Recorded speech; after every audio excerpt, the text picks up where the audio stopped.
Hey, welcome to Flatbread Friday. Based on ingredients I had on hand, I had some chicken, some artichokes, some other vegetables, and some pesto that I had made, and it was in my freezer, so I pulled it out. And today we are going to make a chicken artichoke and creamy pesto pizza. And it's gonna be good, and we're gonna do it. We're gonna start making our creamy pesto sauce with a little bit of olive oil in a saucepan over medium heat. And this pesto sauce doesn't have to be creamy. It's already made, but because it's gonna be paired with chicken, I like it that way. So we're gonna cream it up. Let's do it. Our oil is heated up, and now we're gonna make a roux with some flour. The pesto is seasoned, so we don't really have to season this.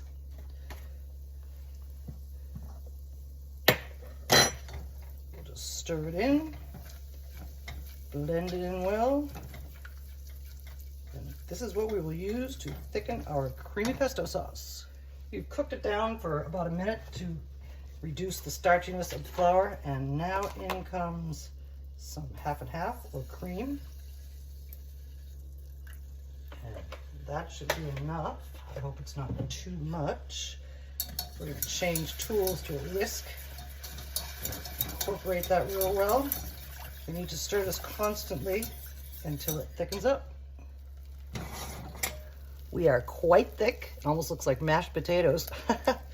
we might have to add some more cream to it, but first thing we're going to do is we're going to blend in our pesto, because the pesto has oil in it, so when that heats up, that might thin it out a little bit. So let's see. This pesto is thick, so like I said, we may have to end up adding a little more cream, but let's do this part first. Incorporate those together.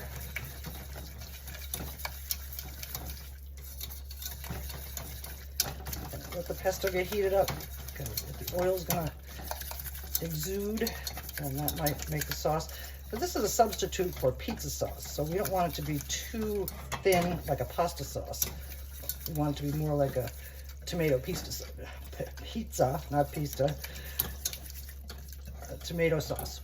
So here we go. I have decided to add in just a little more. I think that'll be enough. Let's see how we turn out, and then we're going to move on with building the rest of our pizza. Our creamy pesto sauce is a nice consistency to spread on a pizza crust. We're going to set that aside, and now we're going to prepare our chicken. I have poached a package of chicken thighs. I like chicken thighs, but anyway, this is more than we need, so we're going to have to save some of this for another recipe. But right now, I can't decide whether to cut it up or shred it up. I have decided to shred this chicken. Chicken thighs shred up nicely. It's still a little hot, but I think I can handle it. So all you gotta do is just pull it apart the long way, break it up into smaller pieces the other way, and we're gonna continue on. We may even do all of this chicken, and whatever it gets used for, the rest of it will be shredded as well. So here we go. Here is 2 of our chicken thighs shredded up. And I think that'll be enough. And the fatty and skinny pieces are going in the dog's bowl as a little treat for my little friend, Miss Kelly. It's now time to build our pizza. We're going to start with some flour on the board. And on your hands. And now we have got our dough ball. This guy is cold. I may have to let it rest for a little while so we can shape it properly. But we will work on it. Again, you go around, let the thing weight itself down.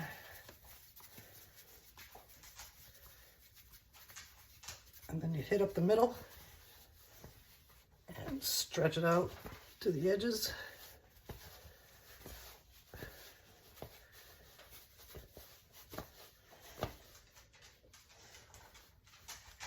Now she goes back down. Keep going around and around and around. I should get myself a round pizza pan so I can make a round pizza one of these days.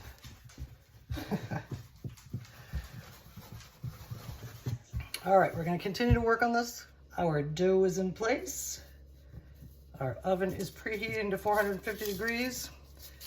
I'm gonna raise up these edges, rolling them in and crimping them up like I always do.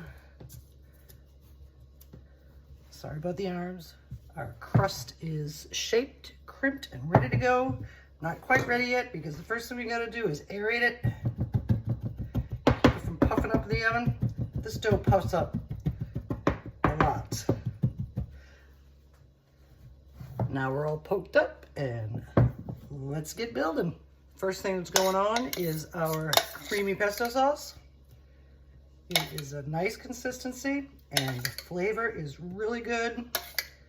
It's gonna go great with chicken and with artichokes. And spread it all around nice and evenly.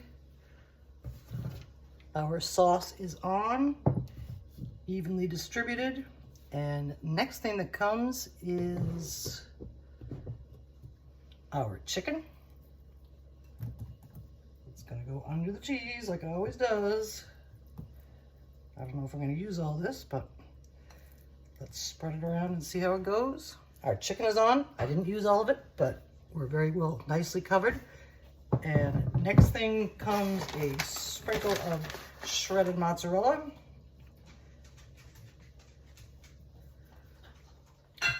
Pesto is made with cheese, so a nice light sprinkling is very sufficient. And we're moving on to the next thing. And the next thing is these lovely little petite artichoke hearts.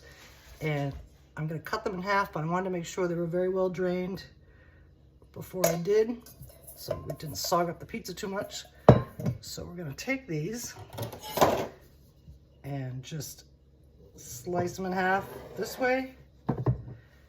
I love these because they're tender and you know, you can just use them for anything. In fact, I made some spinach artichoke dip for a party last weekend out of the rest of this jar. So let's cut these up and then we'll put them on. Our little baby artichoke hearts are ready to go on. So we will distribute them everywhere so that every bite contains one of these or a piece of these. And we'll continue till we're done. We did it. Our artichoke hearts are on. This is a heavy pizza, a lot of toppings, so it's probably gonna take a little longer to cook than usual. And there's a couple more going on. I wanted to add a little color, and I happen to have one San Marzano tomato in my refrigerator, so I know you're not supposed to keep tomatoes in the refrigerator, but I do, just to make sure they last long. And that's gonna add a little color, a little brightness, a little tomatoiness. Whoops. Tomatoes are down, and last thing, I have some red onion in my fridge, so that's going on too. These slices are kind of long, so we're just spreading them all around best we can. Okay, that should be good, and we got one more thing, then we're going in the oven. You know that I love this 4-cheese salad blend. It's so good. Asiago, provolone, romano, parmesan, shaved, just a light little sprinkle to give it a bit of a crust like that.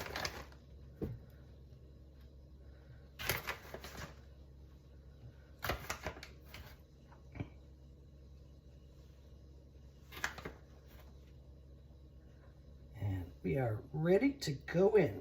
Spread it around.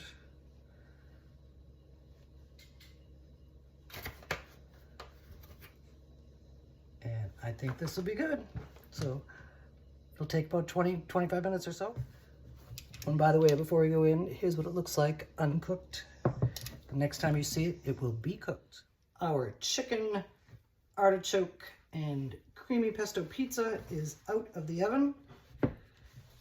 The edges are browned and crispy, and the toppings are lightly browned and bubbly. And now we're going to slice it and serve it. But right before we do that, we're going to make a chiffonade of fresh basil from my garden. Stack the leaves, biggest to smallest.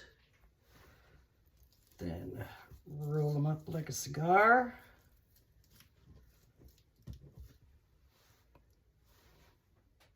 This is not the sharpest of knives, but it's not too bad.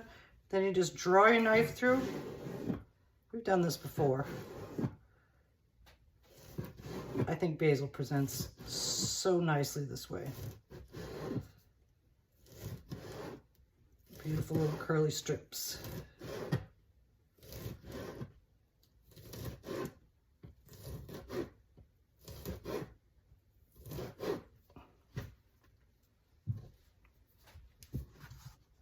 Like that. Now here we go. Here's our chicken artichoke and creamy pesto pizza on a plate. And now on comes our chiffonade of fresh basil. A little color, a little additional basiliness. And as you know, the pesto is made with basil, so we don't need too much. But there it is. Happy Flatbread Friday. Thank you for joining me for this week's edition of Flatbread Friday. Here is our product. It is our chicken artichoke and creamy basil pesto pizza. Crispy on the outside, creamy on the inside, and vegetable-y and chickeny on top. And it's gonna be great. We'll see you again soon. By the way, a nice addition to this pizza would be a drizzle of balsamic glaze. And I did that just a couple of pizzas ago, so I don't want to bore you, but I think I might do it when I eat it. And like I say, we'll see you again soon.